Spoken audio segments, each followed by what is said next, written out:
Donc, chapitre sur les cercles, disques, arcs et secteurs. Et notre première partie, ce sont les composants du cercle. Donc, on va avoir un peu de vocabulaire. Premier mot de vocabulaire, ça va être la corde. Une corde, qu'est-ce que c'est? Une corde, par exemple, ici, la ligne AB, c'est un segment de droite. Je vais changer ma grandeur un peu. Segment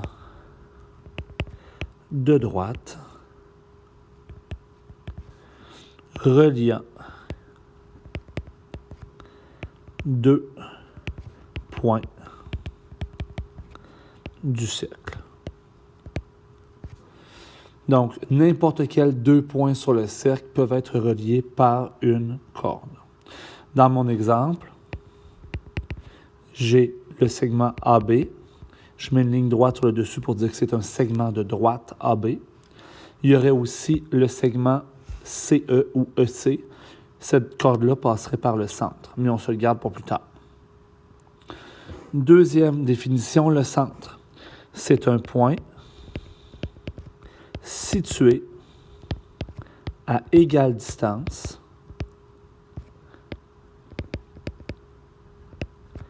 de tous les points du cercle.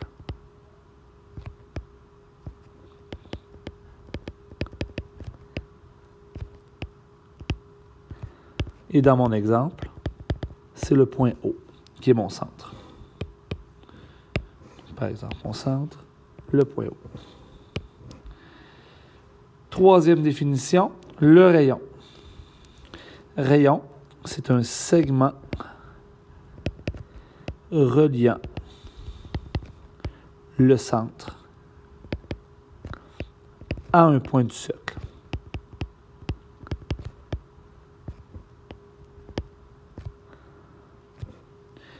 Et dans mon exemple, j'en ai trois. J'ai OC, j'ai OD et j'ai OE, qui sont des rayons. Je vais aller souligner comme rayon OD.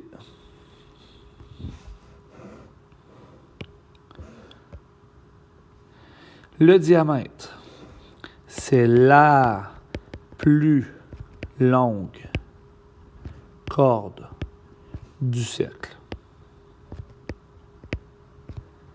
Et puis elle équivaut à deux rayons alignés.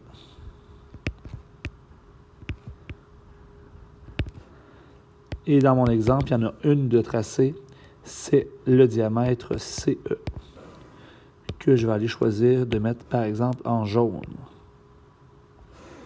comme diamètre.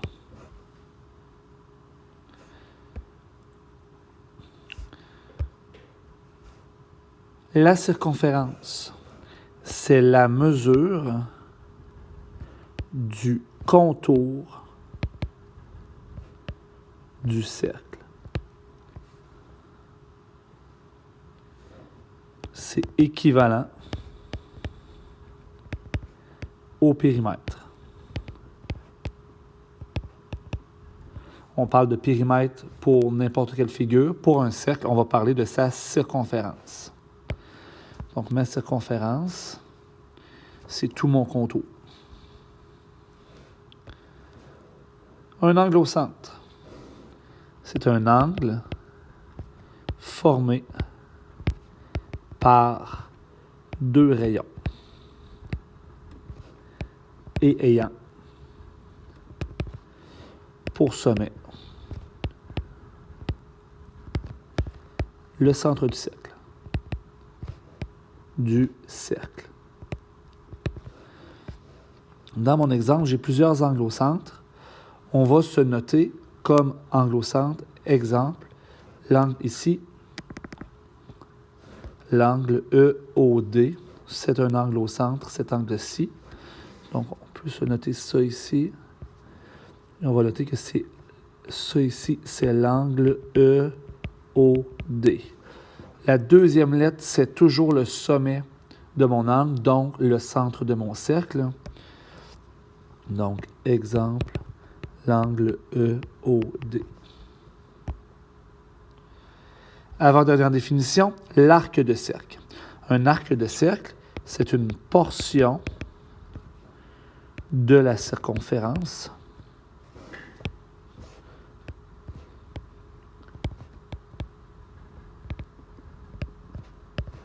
délimitée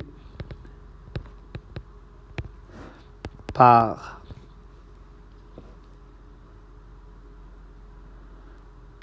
un angle au centre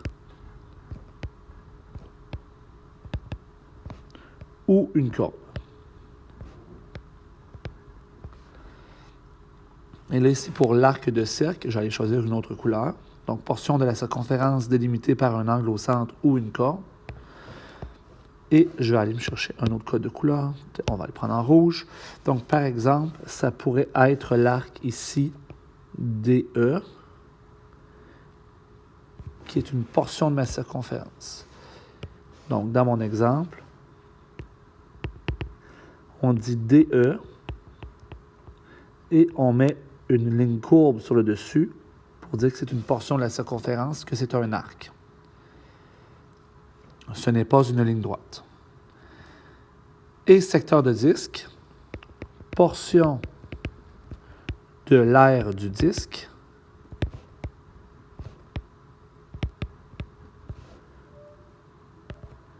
délimitée par un arc et deux rayons.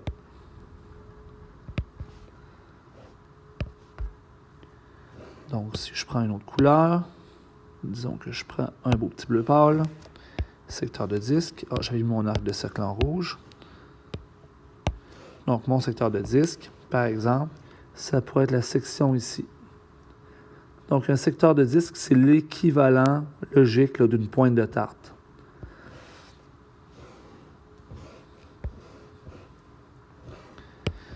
Ensuite, vient le nombre pi. Le nombre pi, son symbole, c'est celui qui est en gros ici. Pas obligé d'être super beau. On veut voir que vous avez essayé de tracer le symbole pi. C'est une constante très importante en mathématiques et il se définit comme le rapport entre la circonférence d'un cercle et son diamètre.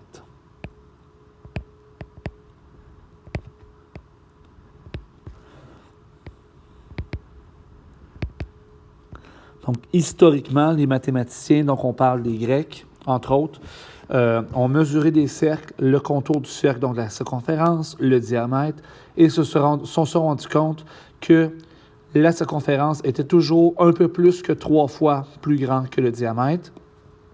Et en faisant des essais et plusieurs essais de plus en plus précis avec de plus en plus grands cercles, on s'est rendu compte que cette valeur-là était approximativement environ 3,1416, 3,1415.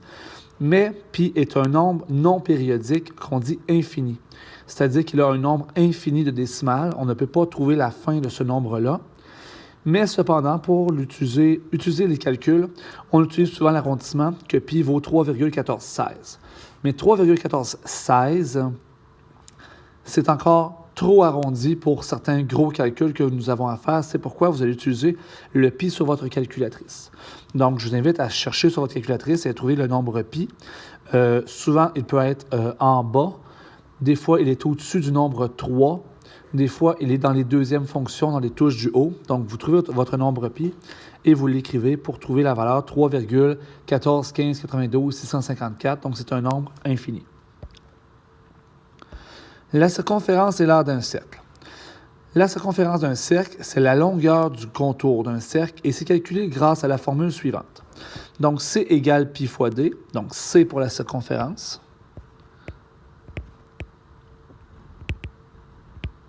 Et D, bien entendu, pour le diamètre.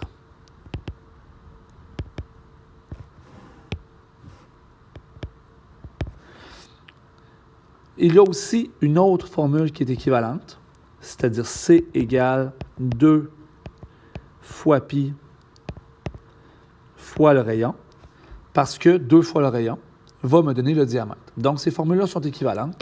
Cependant, moi, je vous invite à toujours utiliser la formule C égale pi fois D. ça va nous éviter certains problèmes avec l'autre formule qui est la formule de l'aire. L'aire d'un disque est calculée, c'est la mesure de la surface, la superficie, la surface d'un cercle. On parle de disque lorsqu'on s'intéresse à l'aire et de circonférence lorsque c'est le cercle. Donc, quand on vous parle d'un cercle, vous prenez pour acquis que c'est comme un cerceau, c'est vide. Quand on parle d'un disque, bien justement, c'est comme un disque, c'est plein. Et on calcule la formule grâce à la suivante, A égale pi fois le rayon au carré. Donc, on voit ici que j'ai 2 fois pi fois r. J'ai pi fois r à la 2. Donc, on s'est rendu compte avec le temps, moi et Diane, qu'il y avait des élèves qui faisaient le mélange entre les deux formules. Alors, on s'est dit qu'on utilise le rayon lorsque c'est l'aire, on utilise le diamètre lorsque c'est la circonférence. Donc, vous apprenez et vous retenez ces deux formules-là. Donc, on continue pour calculer l'aire et la circonférence d'un cercle ayant un rayon de 7 cm. Donc, si je veux calculer l'aire, on va commencer en première étape par trouver l'aire. Bien, l'aire, la formule, c'est A égale pi fois le rayon à la 2.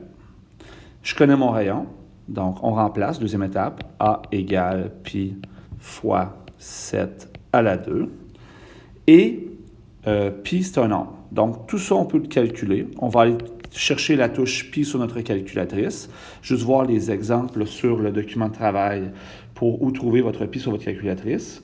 Donc, on va pitonner pi fois 7 exposant 2, ce qui va nous donner 153,94 si j'arrondis au centième. Idéalement, on met les vagues pour dire que c'est à peu près égal, mais vous allez l'oublier. Et ce sont ici des centimètres carrés. Et moi aussi, je vais l'oublier. Ensuite, je dois trouver le diamètre.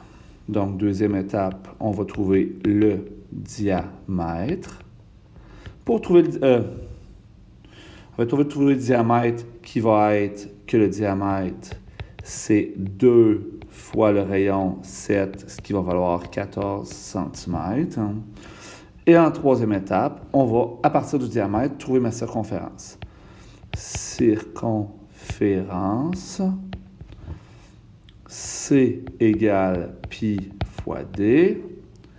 C égale pi fois 14. Donc, C égale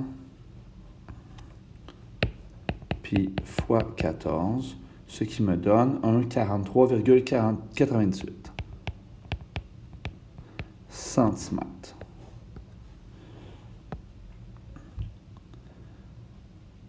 Une fois que ça c'est complété, donc j'ai mon aire, j'ai ma circonférence. À partir des mêmes mesures, dans le fond, j'ai seulement le rayon et je peux trouver à la fois l'aire et la circonférence à partir de cette mesure-là.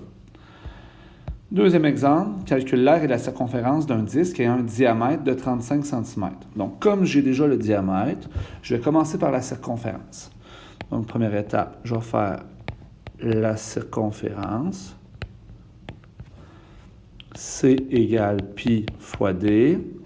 C égale pi fois 35. Donc, C égale pi... Non, en fait, on va calculer. Donc, on va faire pi fois 35 sur notre calculatrice, ce qui me donne 109,96 si j'arrondis correctement. Donc, idéalement, vous mettez le à peu près égal, 109,96 mm, parce que mon diamètre était en millimètres. Pour mon aire, deuxième étape, je vais faire l'aire. Pour faire l'aire, ça me prend le rayon, parce que ma formule, c'est A égale pi fois le rayon au carré. Vous pouvez faire une étape supplémentaire pour le rayon, mais vous pouvez aussi l'intégrer dans votre étape numéro 2, c'est-à-dire que le rayon, c'est 35 que je divise par 2, ce qui me fait 17,5 mm. Je reviens à ma formule d'aire. A égale pi fois rayon au carré. Donc, A égale pi fois 17,5 au carré. Et A égale pi fois 17,5 au carré, ce qui me donne 962,11 millimètres carrés.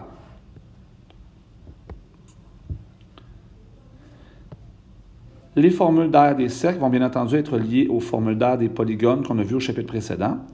Donc, exemple 3, calcule l'aire de la région ombrée dans la figure suivante. Donc, les mesures que j'ai, en fait, seulement le 26.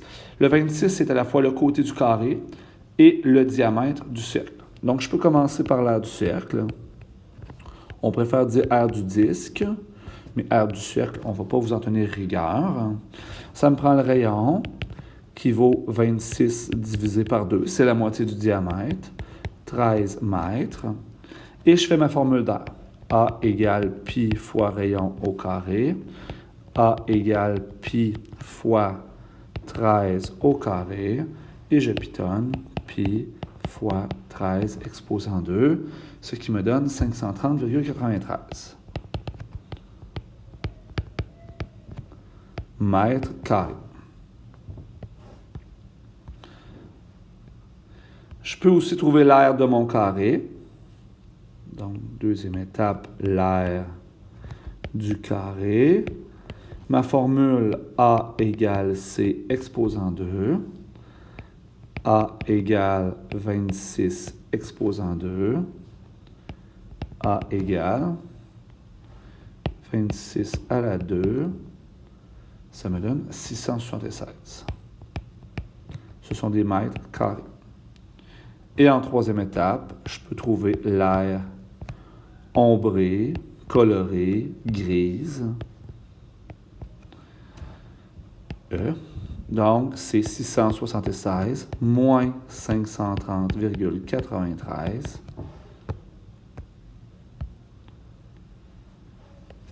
« 676 moins 530,93 » 145,07 mètres carrés.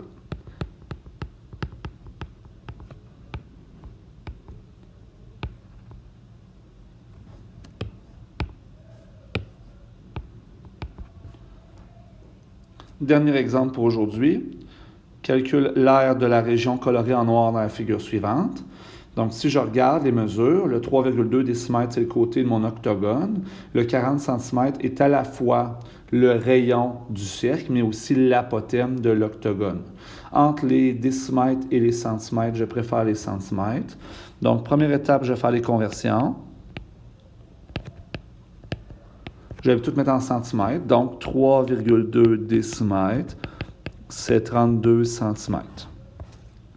Par la suite, on va aller calculer l'aire du disque. A égale pi fois le rayon au carré. A égale pi fois 40 au carré. A égale pi fois 40 à la 2, 5026,55.